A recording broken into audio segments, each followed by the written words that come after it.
What's up, guys? Late Night Cast Mac. Happy International Women's Day to all the rock star women out there.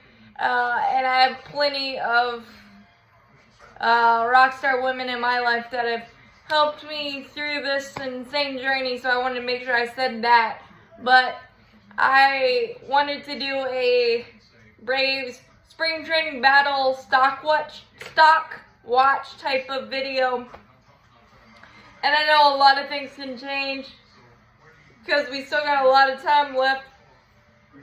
Well, 23 days. I guess that's not a lot of time, but things can change. But with our two big positions, the left field, fourth outfielder type of position, bench spot, Guillermo Heredia type, that one, and the fifth starter spot. And I'll start with the outfield positions.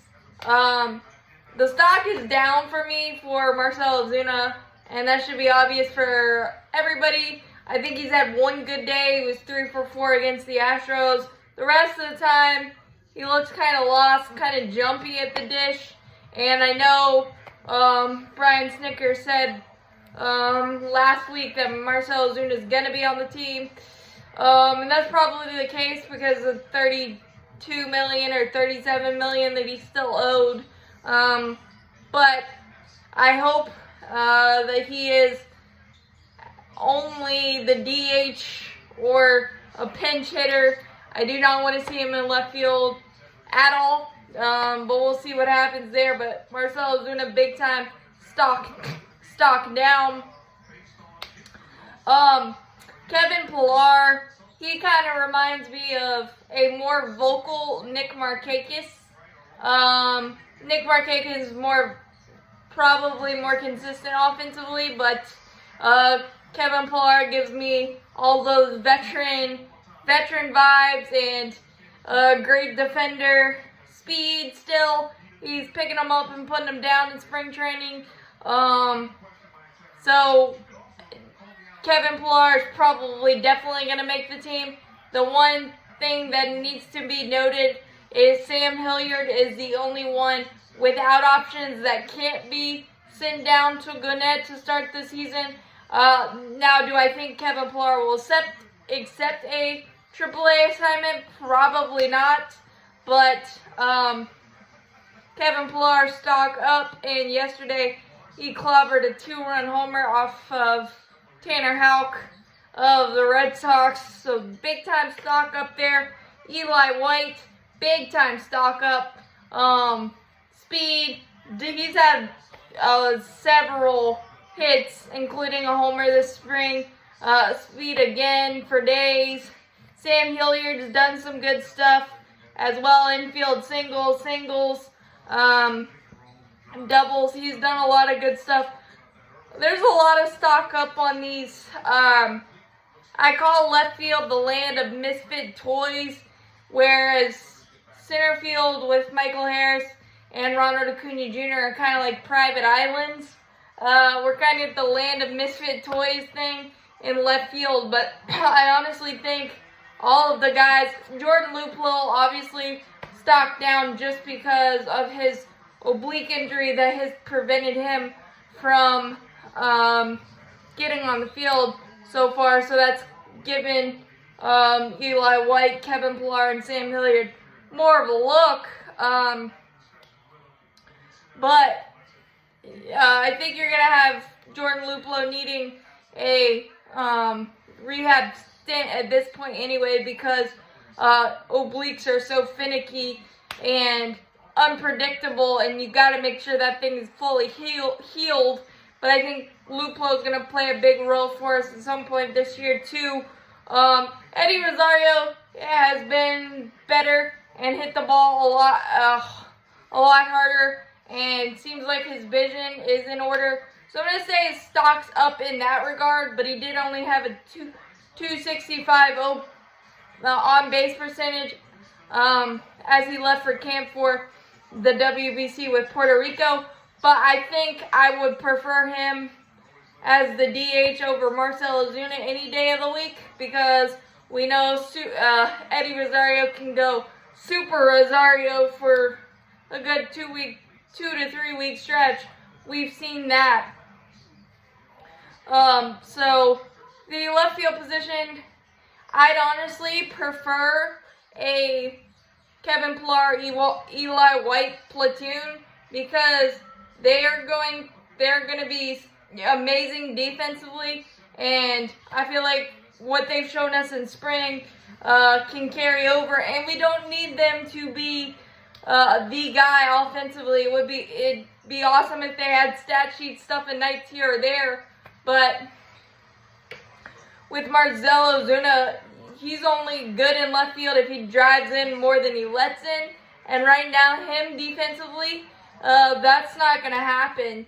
So I don't see a place on this team for Marcelo Ozuna, and it'll probably take a couple of months for that to actually happen. Now, if Marcelo Ozuna decides to morph into 2020 Marcelo Ozuna and hit 35 homers, I'm still not going to enjoy him on my team, but I can swallow it better if that does happen. But his stock is way down for me. And Kevin Pillar, Eli White platoon, right now, I would take that and run with it. And that's how I would start the 2023 season, in left field. It's just how I would do it. And then on to the fifth starter spot, tongue twister there, sorry. I feel like Ian Anderson and Bryce Elder are on the same plane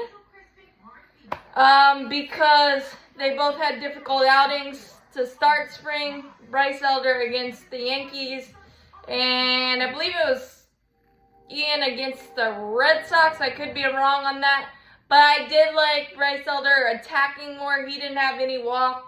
He had one walk, I believe. Ian Anderson had some walks, but then they both had bounce back ones against the Yankees for Ian Anderson, where he struck out 5 of his first 7 batters, and Bryce Elder 3 scoreless against the top of the order for the Houston Astros, most of them. So I think they are on even playing field right now. Michael Soroka dealing with his hamstring and things. I think his stock is down just because we haven't seen what he has on the mound. Jared Schuster, stock up, and he's pitched in Gwinnett before, so he might be a dark horse because he just had 3 really amazing innings against the Red Sox and just looked really, really good. Dylan Dodd, his stock is up, even though today's outing against the Dominican Republic, or the 3rd inning, just the wheels fell off, but that is a all-star team. And he had 2 clean innings prior to that, so his stock is still up with 2 really, really awesome outings against the Red Sox and Mets. And the Mets, most of their regulars, and against the Red Sox, a couple of their really good regulars, and he had squeaky clean work there. So I think his stock is still up. Honestly, if spring training ended right now, and it doesn't, honestly, I would go with Jared Schuster, and it feels weird to say that, but based on everything, and Jared Schuster's ability to pitch backwards and use different pitches and different counts and hitters counts and keep the opponents off balance. I know it's only one. That's the only outing I've seen of Jared Schuster, but I liked what I saw. And if it keeps trending that way, and we need to see if Michael Soroka is healthy, and then that'll change the dynamics there. But you also, that's just my thought there. But I don't think anybody separated themselves in that number 5 role. And then, the bullpen is interesting. Those 1 or 2 spots But the good thing is each of the bullpen options have minor league options. But Nick Anderson, until last night, had been looking the best. Jesse Chavez has an 8.21 ERA, and even though you know what coach is going to give you, and he's struggled against the Red Sox this spring, so that may be a thing. And Kirby Yates, I think he's only given up 1 run on a solo blast this spring, so those guys are keeping themselves in that conversation and big time there. So that the bullpen, I think, is a close race in positive way, because none of them have really pitched bad. Jesse Chavez ERA a little ballooned because of the Vaughn Grisham error last night. But you know what, the intangibles that Jesse Chavez bring, but I would honestly give the edge to Nick Anderson right now, but Kirby Yates is right there with him. That's just my opinion on that.